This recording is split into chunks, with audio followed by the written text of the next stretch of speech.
Hello, today I want to share with you this kid's step stool, but first I want to give a shout out to the brand who sent it to me in exchange for sharing my thoughts with y'all. So this kid's step stool is actually pretty well thought out design. It comes in one piece and you just pop this in and out and it closes and you can store it very easily.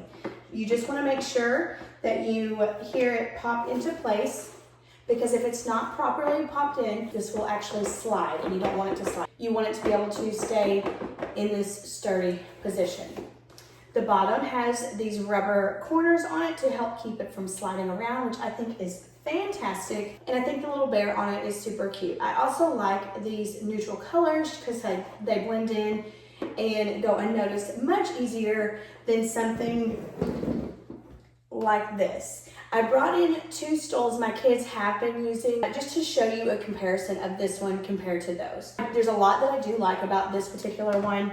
It's one that you can just fold up like that. However, I have felt like it was not tall enough for some of my smaller kids to use at their bathroom sink. So they have been using this one, which I feel is too big and takes up a lot of room. It is also hard to open and close. So this one is great. It's a little bit, it's not much taller than this one, but it seems to be just enough for those smaller kids to be able to reach the sink, get a drink of water, or whatever they need to do. So if you were to ask my opinion on this kid's step stool, I would say 10 out of 10, I highly recommend.